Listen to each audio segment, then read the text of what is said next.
Okay, so we have a few more people in the room and we can start. Hello, everyone. Welcome to our webinar. We are hosting this webinar jointly with the FinTech Association of Hong Kong, and we're going to be discussing Mastering Crypto Compliance, the essential guide to travel rule in the APAC region. My name is Emeka, and I will be your host for today. Before we dive in, I want us to quickly go through some housekeeping events and just look over the function of the webinar, the structure, and a few house rules. The first thing will be the webinar will take approximately 45 minutes, and we would have a 15-minute Q&A session. During the webinar, feel free to ask your questions in the chat section, and when we reach the time for the Q&A session, we would address those questions as many as we can within the time that we have. All attendees will be on mute, and if you have to drop off at some point, don't worry. A couple of days after this webinar, we will share you the link to the recording in your personal emails or the emails you use to sign up for the webinar. Now, we have a number of people who I'm going to be introducing to you, fantastic people from different fields and different experiences. On the call today, we have Anastasia, who is the head of FinTech compliance at Sumsub. Her expertise and experience is more around crypto, anti-money laundering, and counter financing of terrorism compliance. We also have Chloe, who is the Global Compliance Strategic Initiatives Lead for Global Travel Rule, GTR, which is Binance's alliance partner. Chloe is a seasoned lawyer and experienced compliance personnel by training. And we have Dejan, who is the Chief Operating and Integrity Officer of Cryptomats. Dejan has more than 15 years experience in business development, marketing, fintech, virtual economy, anti-money laundering, compliance, you name it. Dejan, with Cryptomats, have been a customer of Sumsub since 2018. Within this webinar, we're going to be addressing a few things, and we're going to be hearing from these speakers on their experience mastering crypto compliance and dealing with travel rule in this region. Firstly, we'll be covering what travel rule is and why you should be concerned. Why is it important? And how do you stay compliant? We'll also be covering the implementation of travel rule in the APAC region. We're going to go over how it's been implemented, what countries have it, and what are their requirements and what are the differences between these implementation policies. We're going to go over the challenges with implementation. And of course, we're going to talk about the solutions for these challenges. And we're going to look at different protocols and how data is transferred. And then last but not the least, we will be covering the elephant in the room. How can you stay compliant? How can you stay compliant using best practices, best tools, and everything you need to do as a fintech or a virtual assets service provider in this region. With that said, I would now hand over to Anastasia to get us started on this topic. What exactly is travel rule? Yeah, Over to you, Anastasia. Yeah, thank you. And thanks to everyone who joined us today. So let's start by quickly remembering what a travel rule is. As everyone probably already knows, virtual asset service providers and other financial institutions engaged in virtual asset transfers became subject to the travel rule requirements in 2019, when the FATF amended the interpretive note to Recommendation 15. The main idea behind the travel rule is that the originating VASPs or other obliged entities are required to collect, verify, and share certain information about the beneficiary and originator of the transaction with their counterparties, in particular other VASPs or obliged entities. Let's look at the scheme to understand the main required actions in more detail. So let's imagine that we have originator, let's call her Alice, who wants to send virtual assets to her friend Bob. When Alice initiated a transaction, which is subject to travel rule, her VASP, originating VASP, should perform the following actions. The first one, obtain and hold required and accurate information about Alice and required information about Bob. Second one, carry out sanction screening on Bob. Third one, determine whether the transaction is carried out with another VASP, current third-party VASP, or an unhosted wallet, and carry out due diligence on this beneficiary VASP or counterparty VASP. Then the originating VASP has to submit this information about Alice and Bob to the beneficiary VASP. At the same time, originating VASP shouldn't forget to monitor transactions.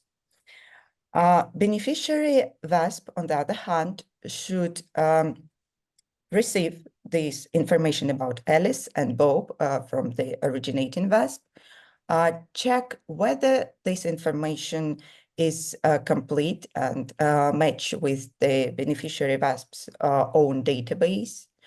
Otherwise, the beneficiary VASP should re-request the data about Alice and Bob from originating VASP, or return the virtual assets if they were sent previously.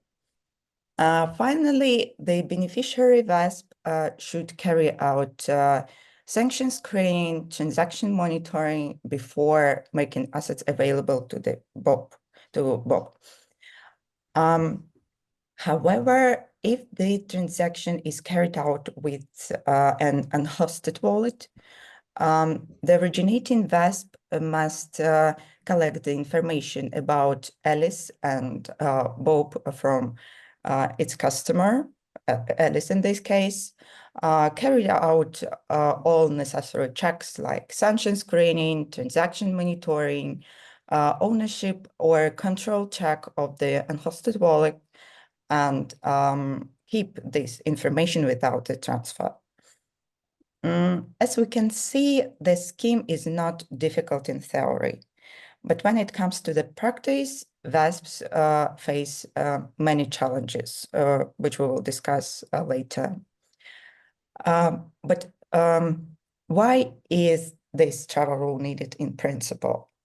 The travel rule is the key anti-money laundering measure. Countries should implement it, and VASP should follow the requirements to achieve the global purpose of the anti-money laundering legislation, namely to make society safer by stopping criminals and terrorists from abusing the financial system.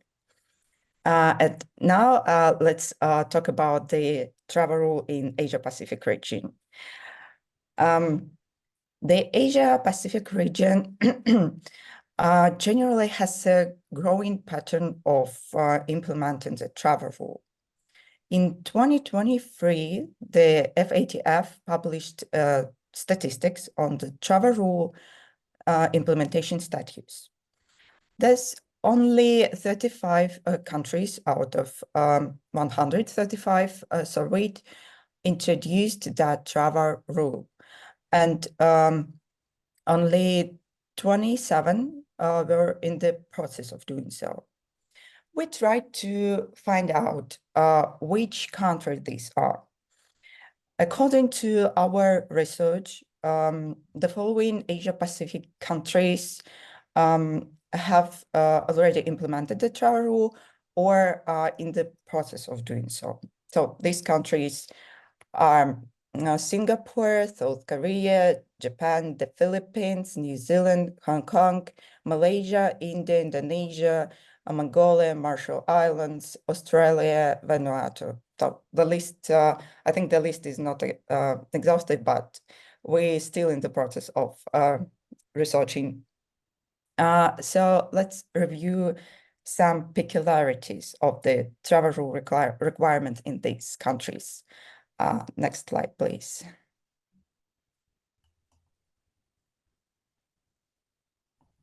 Emeka? Yeah, thank you. In principle, it's worth mentioning that in principle, um, the travel rule requirements are the same in every country. However, some requirements still differ. For example, the minimum threshold for travel rule implementation, actions on missing incomplete information, availability of instructions concerning transactions with unhosted wallets or sunrise issue, and so on. Here we can see an aggregated scheme, aggregated table for only some countries with some differences. As we can see, at least only 2 countries have specific instructions regarding transactions with VASPs, which are not required to comply with the travel rule. In other words, sunrise issue. The same situation is with the necessity to carry out the counterparty due diligence. Only 4 countries have implemented instructions for transactions with unhosted wallets. So as we can see, a lot of many requirements differ in different countries. To sum up, I can tell that lack of clarity on some issues from regulators and different requirements in countries can create difficulties for both VASPs and travel rule solution providers.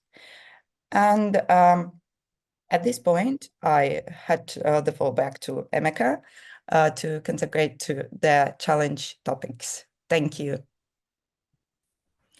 Thank you. Thank you, Anastasia. I think that was a very, apt summary of, travel rule, what it is, what it's for, and, a very good overview of, the level of implementation across the APAC region. I'm going to try to focus on the challenges with travel rule implementation globally, and it's going to touch on a few things that Anna has mentioned already. So the first thing that we've seen from our experience with travel rule is that because different jurisdictions and different countries are implementing travel rule at a separate pace, what that means is there's definitely the sunrise issue. So VASPs, are challenged with the fact that, they need to comply with travel rule, but they also need to communicate with VASPs who do not need to comply with travel rule. The analogy sunrise issue is gotten from the fact that, the sun rises and sets at different times all over the world in different jurisdictions. So because there's no uniformity, this is a challenge for VASPs. So there's questions about how do they remain compliant? How do they vet other VASPs who are not obliged to follow travel rule, who are not obliged to undergo due diligence. And that's like a big problem globally with the travel implementation. The second problem is interoperability and compliance. Now, when we say interoperability, what we basically mean is the ability for VASPs to communicate among themselves over different networks. Now, because the travel rule was implemented at different times for different jurisdictions with different requirements. We have a number of protocols who have been built and which cater to these specific requirements. As a result, there is a friction between communicating across protocols for different VASPs. So there's a challenge, say, for a VASP in Hong Kong to communicate with a VASP in Singapore if they're on different protocols. And the same thing applies when we talk about the compliance issues. It's like the operational bits of solving these problems relating to like interoperability are a lot. Now we're going to move on so those are challenges that are faced with travel rule globally. Now we're breaking it down to VASPs themselves. So let's say travel rule has been implemented in your country. What are the challenges that you're going to face, or what are challenges that VASPs currently face in the quest for compliance? The first thing, obviously, is interoperability and compliance. I think I touched on that. That goes down, not just from a regulatory high level standpoint, but also from a VASP to VASP communication level.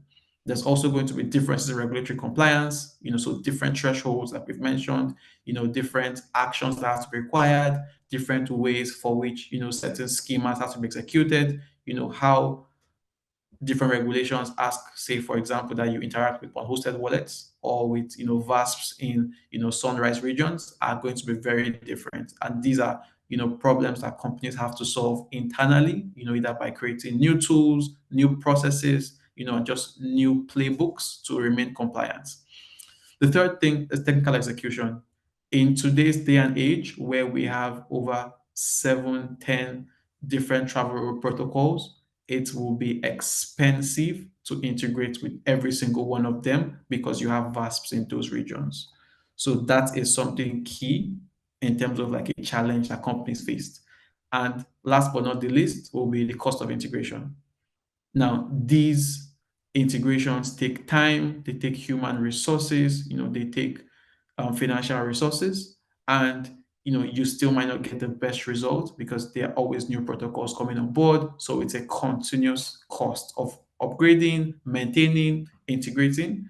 So these are some of the problems that companies face with travel implementation.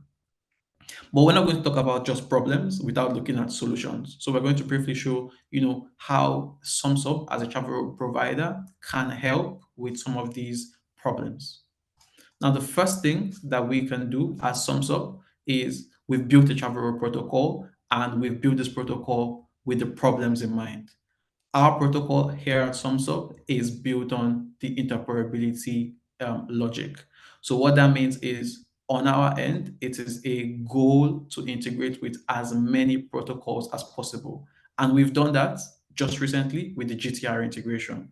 Chloe is going to talk a bit about that much later and how we're working together and how it all works underneath the hood.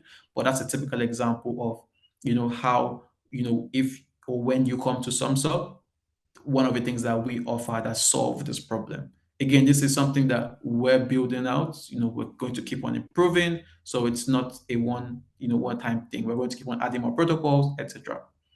The next thing that we focus on is global AML and sanction screening. Now, as Anna mentioned, it is a key requirement that VASP A, sanction screens or checks VASP B and checks VASP B's beneficiary. And our solution gives you a one-stop shop to do that. We're backed or we're partnered with a lot of compliance partners who run these checks, and we give you the results. And again, when we think of the sanctions lists that we screen the counterparties against, over 10,000 sanction lists, just to give you context of how extensive the screening is. Another advantage for us is definitely, VASP due diligence and what we call essential checks. Now, a key requirement for travel rule is that, VASPs conduct due diligence on behalf of their counterparties. But here at Sumsub, we're doing the due diligence on behalf of our VASPs. So we conduct the due diligence on behalf of our clients so that they can establish trust with their counterparties. Additionally, as well, with the question of sunrise VASPs, it is somewhat difficult to do due diligence on those VASPs because they're not required to do, travel rule. On our end, what we've done is we've done a set of simplified checks based on public available information. Now, these are what we call the extended essential checks. Now, what that means is as a VASP, you still have a level of information about a counterparty VASP, even if they're not required to do travel rule, even if there's not been extensive due diligence on them. Sumsub can provide you with a report about this VASP, and you can use this data in making a risk data-driven decision on how you want to interact with these sunrise VASPs or these VASPs that you don't have full information or full visibility into their diligence process about. So that's high level top three things that we focus on to cover your bases. Other things that are very, very important as well is at Sumsub we do VASP attribution, and what that means is for every single time that you have a transaction, we go ahead and we work with multiple analytics providers to determine who is the owner of that wallet address. What wallet address does this VASP belong to? That's the first step in the travel rule process, and it's a very important step. So we do this, or we're able to do this at Sumsub, within the travel rule product, and give you such information. And then based on who that VASP belongs to, it's very possible for you to configure how you want to interact with the VASP, or what reports you want to see, or what risk scores you want to see for the VASP, and things like that. Obviously, we would not be a travel provider if we did not cover, all blockchain assets. So we cover regardless of the asset type. We're able to cover that within travel rule. As far as it's an asset that's been sent over the blockchain, and you can think of any blockchain. We cover the majority of them. We would be able to work with these, obviously established tokens, Bitcoin, Ethereum, but even other things like, altcoins and even NFTs as well. As long as they're passing from VASP A to VASP B, we can cover them under our protocol. And last and most importantly, ongoing transaction monitoring. Now, a key requirement from the FATF is that you don't just screen a counterparty once and approve a transaction and let it go. There's a duty to always keep checking this counterparty, always keep checking this VASP. Have they become, risky? Have they become riskier than you can take? Have they become, more dangerous? Have they been involved in, recent scams? Or have they been added to sanctions lists? Things like that. And our system does exactly from monitoring them on an ongoing basis for AML and sanction screening. We also have a rule engine that takes into effect not just current transaction data, but also, if you think of it as historical, behavioral data. So for example, as a VASP, you can basically be able to check if the average amount your customer has been spending or sending to a particular amount, so it's a particular wallet address, is something you're comfortable with. Obviously, you can use historical data, current data, and make a decision. Same thing as well when we talk about screening for like risky addresses. These are things where if you screen a wallet address today, it might not be risky, but by tomorrow it might be risky, and you're able to, before making a transaction, confirm that. And if there are any red flags, then our system provides a way where you can move this on, or you can your officers can work on these transactions, or manage these cases yourself. So that is an example of how Sumsub fits in. And very quickly, I'm just going to show you an overview of what the solution looks like in terms of operability and how we work with other protocols.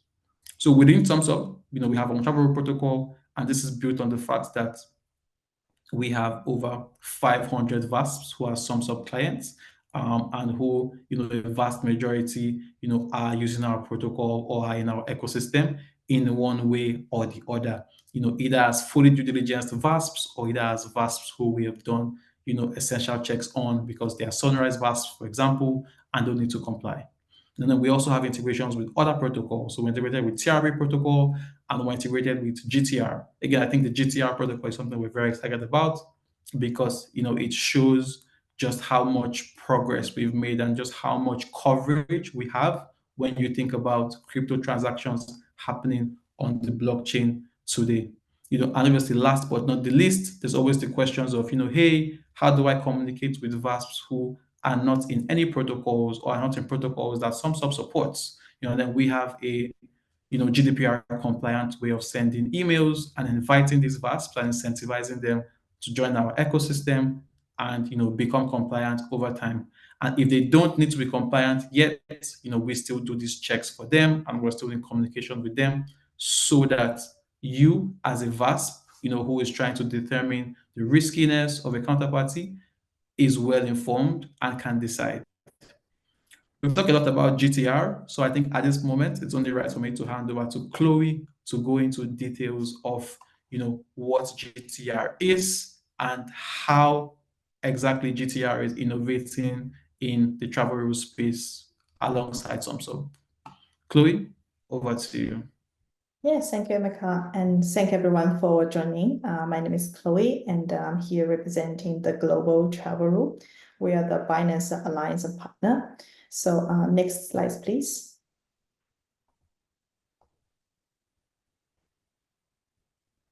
Next, yeah, thank you. So GTR, we stand for the Global Travel Rule. So we are RegTech, and we're also similar to Samsung. We're also a travel rule vendor, and is aiming to provide all the VASP with a seamless and a scalable solution to comply with the travel rule. So we work closely with the FTAHK and attending the meeting and then try to identify issues that have been found within the industry and working closely with regulators around the world to determine like the practice and the regulation and how a solution can help VASP in the region to comply with the requirement.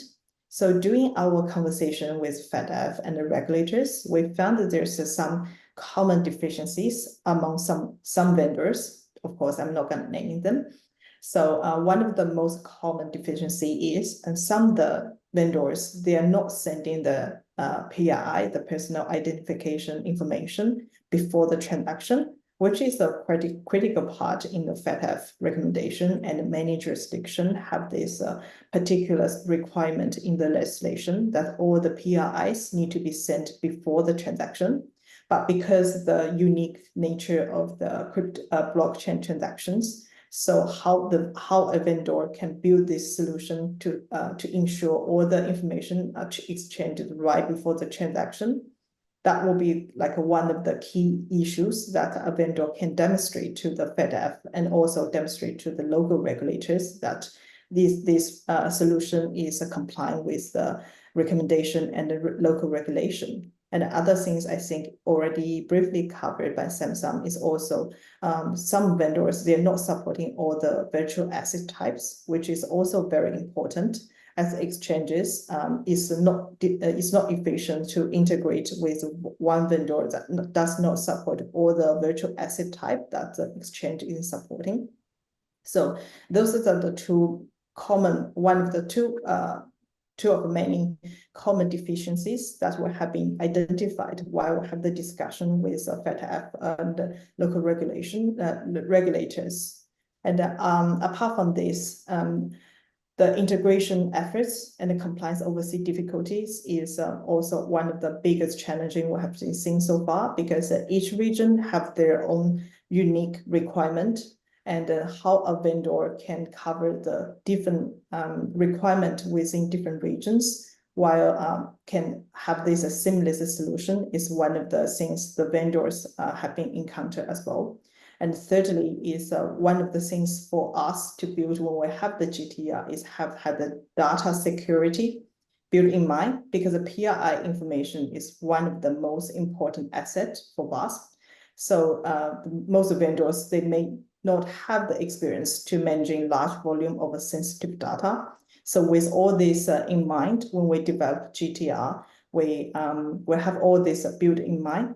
Next slide, please. So I can quickly show one of the key features, and then when looking for a vendor for compliance, that's some of the key features like each VASP should look at. So first of all, as mentioned, is that the PII is exchanged before the transaction. And then also before we actually exchange the transaction, we need to be sure the information has been sent to the correct beneficiary. For example, we don't really want to, when the user choose certain VASP, and then all the information, personal information, which is very sensitive, will be sent to the beneficiary VASP without verifying if that wallet address actually belongs to the beneficiary VASP first. So in GTR, we have these option steps that will first send the beneficiary wallet address to the beneficiary VASP, and then the beneficiary VASP will confirm if that wallet address belongs to them. And then only when the beneficiary VASP confirm, which is automatic by API, only when the beneficiary VASP confirms that wallet address belongs to them, we'll send the rest of the sensitive PII to the beneficiary VASP, so that we can ensure all the sensitive data are sent to the correct place.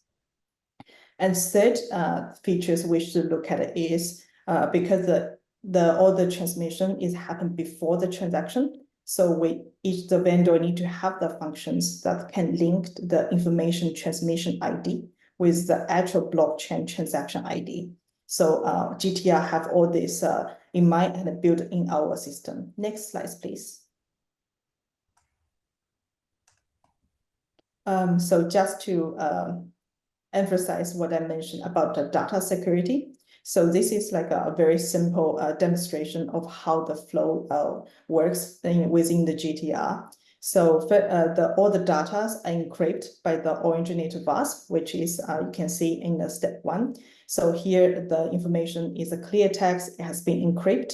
And when the information are sent to GTR, which are encrypted text, that means GTR does not see any clear text and it does not store any of the clear text. So all the information are encrypted and sent to the beneficiary VASP. And then the beneficiary VASP, each beneficiary VASP will hold their own private key. So only they can use this private key to decrypt that information and send and see the clear text before they doing all the screening and the necessary internal controls. And in this way, we can ensure all the sensitive data are transmitted, and then the intermediate does not have any storage or see any clear text to ensure the data security. Next slide, please. Here are some more features where the GTR have emphasized in terms of the data security. So as mentioned, each VASP, they'll have their own public key and then private key. So the public key is for everyone to identify who you are and start sending the information. And the private key is the key that only the VASP can have to decrypt all the informations. And then, as mentioned, another is data encryption. So all the data has been encrypted before transmission to ensure the confidentiality. Another method we use to control the data security is the IP whitelist. So we request all the VASP to provide their IP addresses. So you will add into a whitelist. So only the whitelist IP address can have access to the platform. There's some other technologies we have been using, so I won't really go through like in details, but these are all available in our website. Next slide, please. By Sumsub and us previously, and interoperability is a huge issue, not just facing in APAC, but globally. So right now is quite inconvenient. Just think about, I always use this example when you go to the bank. If you want to transfer money to overseas bank, it doesn't mean you have to have a bank account in international bank. And all you need to do is just go to the network that connect to the bank you want to transfer money to. And then all the funds will go through the funds. So similar things as the travel rule and the VASP. So right now, many protocols, they don't really talk to each other. So that means the users, the VASP, they will need to integrate multiple, depends on which region they are operating in and what other VASP are choosing to use. Is very inconvenient, especially for international VASP that they are operating in multiple jurisdictions. That means they have to integrate with multiple vendors to satisfy their international operation. So that's definitely something we are trying to address together with Sumsub and other vendors. So what we want to do is have this hub solution. That means only one solution will become the gate to other vendors. So each VASP will only need to integrate once, and then the rest were done by the vendors. So we have already integrated with Sumsub, and then we are also integrate with Binance.com, and which will give us a lot of coverage around the world. And also we're having in the very close process of integration with other leading vendors in due course. So please stay tuned with our updates. Yeah, I think that's all from me. Thank you. Thank you, Chloe. Thank you for that very crisp and not too technical definition of how GTR works and how GTR enables VASPs to integrate and how it works with Sumsub. Next, I'd like to introduce Dejan, who is the COO and Chief Integrity Officer at Cryptomats. I'll let Dejan introduce CryptoMats in terms of like what they do, how long they've been a customer of Sumsub. But I think most importantly, to answer the question, where are the bulk of his customers from? Over to you, Dejan. Great, thank you, Emeka. Thank you all for having me. I'm glad to be here today. Yeah, what CryptoMat actually is a retail-oriented crypto investment platform where our customers can buy, trade, and invest in crypto. We've been doing this since 2018, and shortly after that, we actually met with Sumsub when you guys were just getting started. And I think we were one of your first customers in the beginning. The majority, we operate out of Europe, out of Estonia, and the majority of our customer base is actually Europeans, with some portion of also other countries outside European Union, but this is actually where our focus is. And it's been, let's say, when it comes to what you guys are offering, it's been quite challenging for us because of the segmentation and segregation of the regulatory framework in Europe. Because there's a lot of countries there, and each and every one is trying to do something based on the recommendations that are coming from the FATF without clear guidelines. So yeah, I'm happy to be here today and share this story, how we actually did it. Thank you. Thanks, Dejan. So you've implemented, Sumsub solutions since 2018, and in 2023, you went live with Travel Rule. What was your experience during the implementation phase? Maybe to share some background, as I said, we operate out of Estonia, but we are also registered as a VASP in Greece, in Spain, in France, Poland, Croatia, and other countries, which means that we needed to take care that we actually comply with the rules also in those countries. So our regulator kind of implemented or gave us the guidelines to implement travel rule solutions already in 2022, which means that in the summer of 22, we only have 3 months to find kind of the way how to implement and how to find a solution to be compliant. We started with another vendor. We analyzed a couple of them at that time, and we started with another one.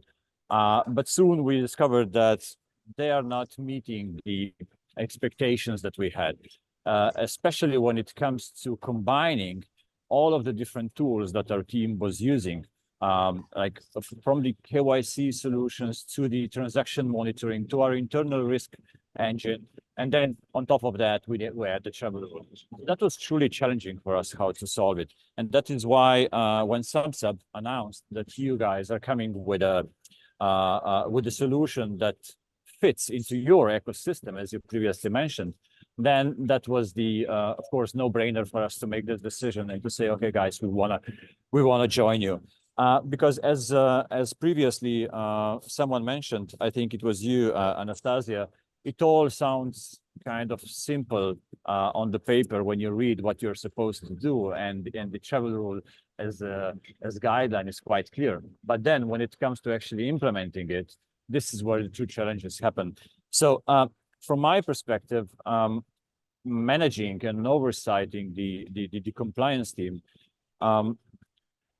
at this point, I'm a true kind of advocate for compliance, and I'm a true fighter when it comes to fighting financial crime.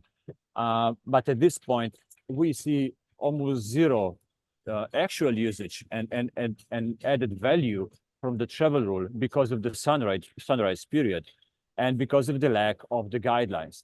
So I just hope that you guys in the APAC region will get better guidelines how to implement and will actually gain value for these sort of solutions.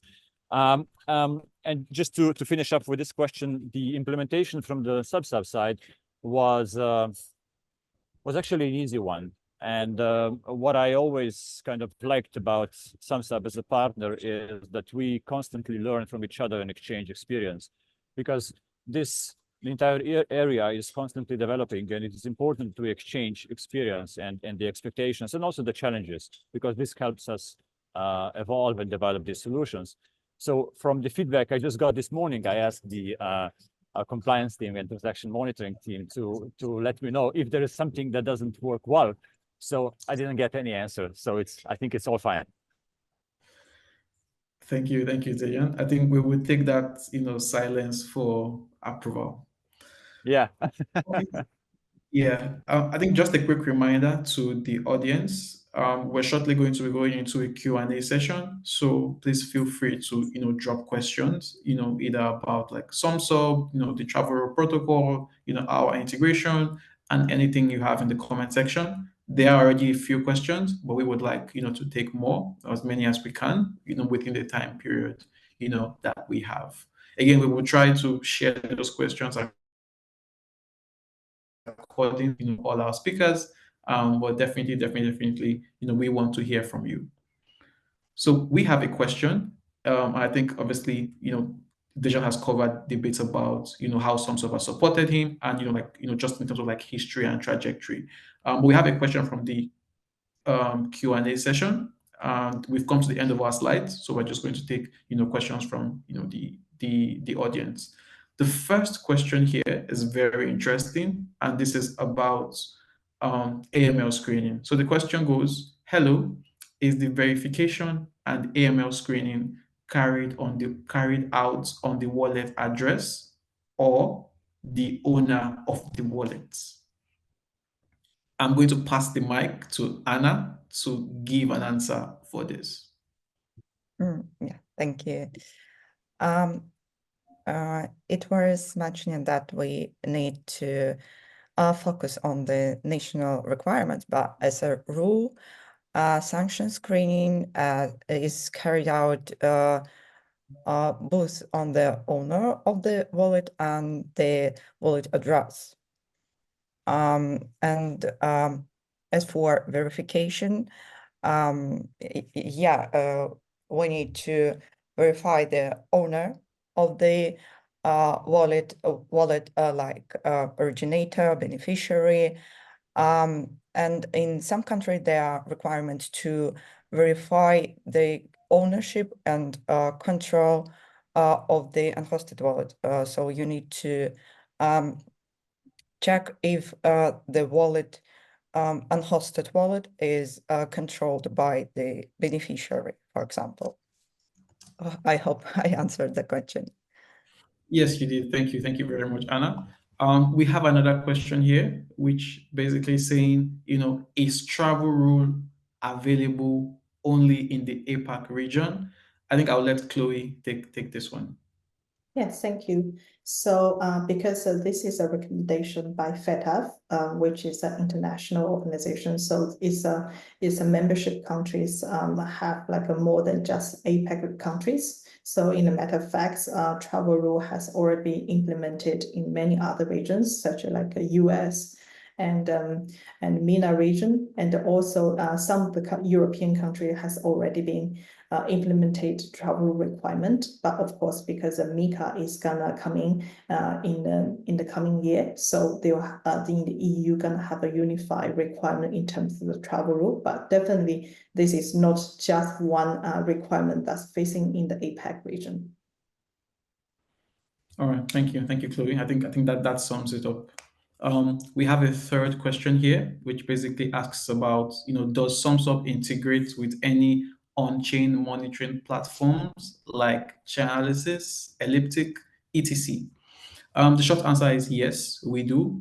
Within our solution, we have, integrations with a number of providers. So we have integrations with Chainalysis, we have integrations with Crystal, we have integrations with Merkle Science, and a lot more coming up along the way, like, Elliptic and co. The goal is for us to have, reliable partners, but also to have backup partners should something happen. Just because of how, important, VASP attribution is, and how important on-chain transaction monitoring is, and how important wallet address screening is. So yes, that is definitely, we do integrate with these partners, and if there's situations where as a VASP, you already have integrations with them, then we can operate on a BYOK model, which basically means you bring your API keys, plug into our systems, and you don't pay any extra charges for the solutions you already use within your Sumsub products. Also, we have a question about unhosted wallets. Say, how does Sumsub deal with crypto transfers from unhosted wallets in terms of the AML screening and travel rule compliance? So the way that Sumsub deals with crypto transfers from unhosted wallets, it's very dependent on the VASP in question and the jurisdiction in which they operate. Now, for some jurisdictions, there are no rules about how to track unhosted wallets. So what that means is in situations like that, Sumsub will act on the client's instructions and allow those transactions to go through, or just screen them based on, with these analytics providers to get a risk score.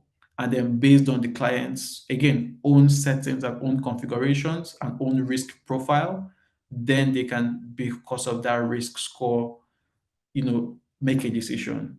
On the other hand, we also have cases where jurisdictions ask that customers verify ownership of these unhosted wallets. Now, in this case as well, Sumsub is also able to support by doing something, which we're calling unhosted wallet verification. This is a product that's currently in beta now and will be available, when it's ready.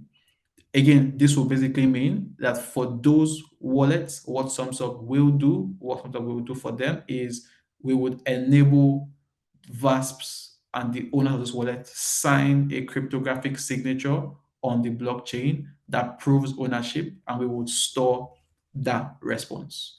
So the answer is yes, but when we go into the nitty-gritty, we can verify on hosted wallets. Yes, we can screen those wallets, against like sanctions lists and against risky addresses. But ultimately, how the crypto transfers are treated, is up to the client's own customized rules and the risk profiles. We have another question as well. I think I'm going to push this to Chloe. So, do APAC regulators, example, MAS in Singapore, SFC in HK, typically have issues with the VASP outsourcing the compliance function that is responsible for ensuring the KYC/AML and travel rule compliance overseas to a different group, company, or employee? So it's asking if regulators have a problem with VASPs outsourcing, these sensitive details. Yes, so for this, I think not just the regulators in APAC, based on our experience when talking to different regulators in different regions. So they, of course, there's no VASP, they can do everything from KYC to travel, everything developed in-house. So it is like a fairly common for the VASP to use a third party to perform some part of the compliance tasks, but the ultimate responsibility is still sits with the VASP to ensure which third party they're using, and also to monitoring the result and the process when using those third parties and the result. So yes, I think the regulator do understand that VASP are using the third party, but it's still up to the VASP to have certain internal controls and then to ensure those results satisfy with the local requirements. Okay, so we have a couple questions which are similar, and I'm just going to try to lump them together. So we have one from Ezekiel, which basically says, I work for a bank and we currently offer VASP custody services to clients. Does Sumsub work with banks? So that's, again, lots of questions within this question. The answer is yes. The second question is, does Sumsub offer KYT solutions other than travel rule compliance? Again, the answer is yes. We do offer a full suite of KYT solutions that vary across different use cases. AML, anti-money laundering, selective screening, device intelligence, behavioral data. Sumsub covers that as well, and obviously alongside KYC, KYB services as well. Does Sumsub also offer Know Your VASP modules, which can be integrated with the bank's current monitoring tool? I think this is a bit unclear. So Ezekiel, maybe you can kind of like rephrase what you meant by Know Your VASP modules and what that integration looks like. So happy to take that if it comes up again. And the other question is also about like custody. We're going to take a different question now, which is more about how are personal and other private data or information stored? I think I'll let Chloe touch on that.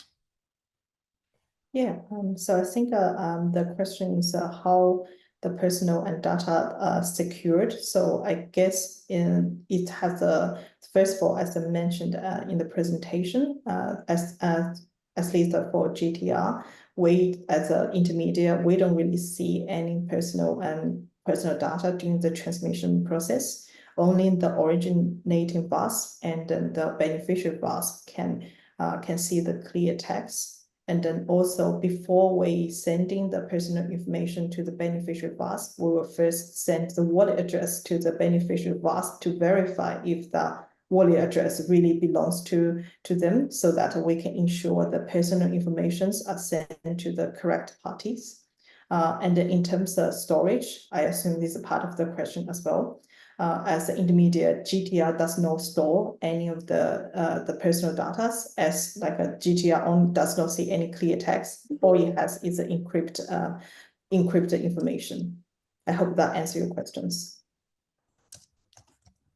Yes, it does. Thank you very much, Chloe. We have a question here about our KYT solution. I think I'm going to push this to Dijon, since as an existing KYT customer, he already uses the solution.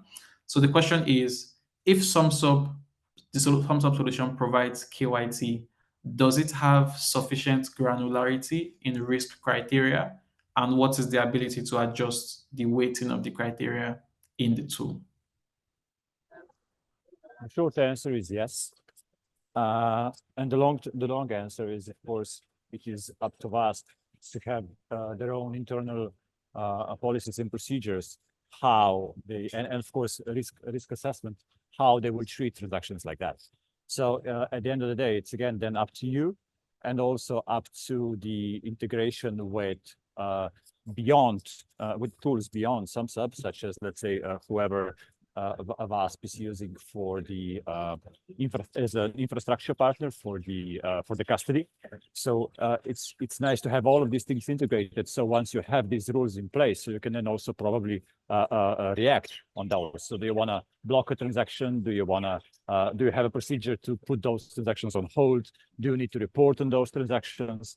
What does your regulator say? So should you put them on hold? Should you return them? Are you allowed to return them because you don't know actually where they're going back and stuff like that? So there's a number of questions there that you first need to define internally, and then Sumsub as an ecosystem can then support you in this, and yeah, you can set it where you want. Hope this answers the question. Yes, it does. I think it even answered the subsequent question that followed about if there's risk on the wallet, what does Sumsub do? It's up to the client. So I think that was very apt. Yes. Thank you.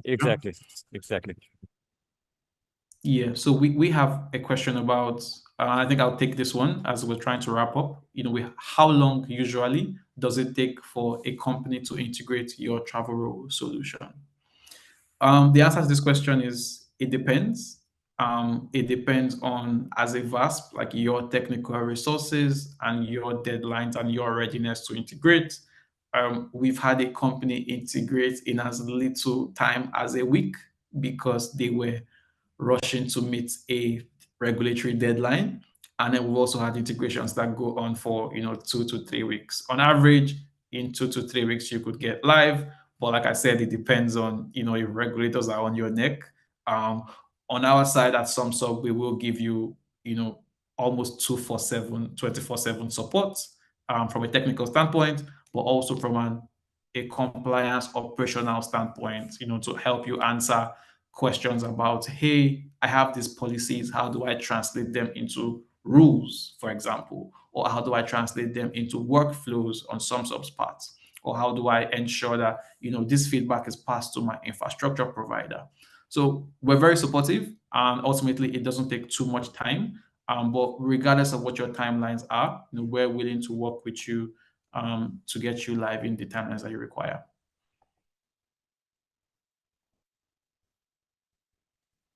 Okay, so we're coming to the end very quickly, and it looks like we've almost gone through all our questions. We have one last question before we wrap up, so we're going to try to take it quickly.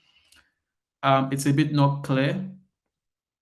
But I would paraphrase this question as the person is asking, how does Sumsub, interpret abnormal patterns with like transactions?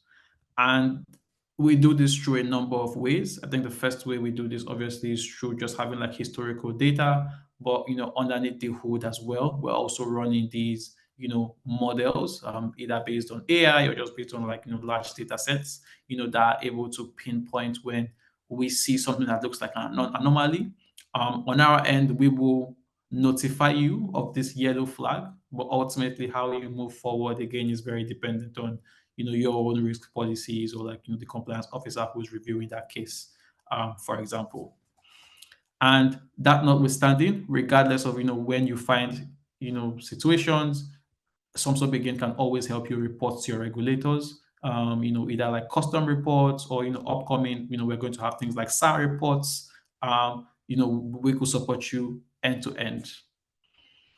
All right, guys. Thank you everyone for your time. We really appreciate you spending over an hour, to come listen to us, listen to the experts in travel rule, talk about travel rule, crypto compliance for the APAC region.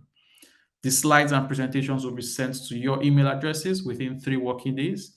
However, if you still have questions, feel free to visit our website, follow us on social media, book a demo, and we would definitely be enthusiastic to support you on your journey to crypto compliance this year and for the years to come. Thank you, everybody, and have a lovely day ahead.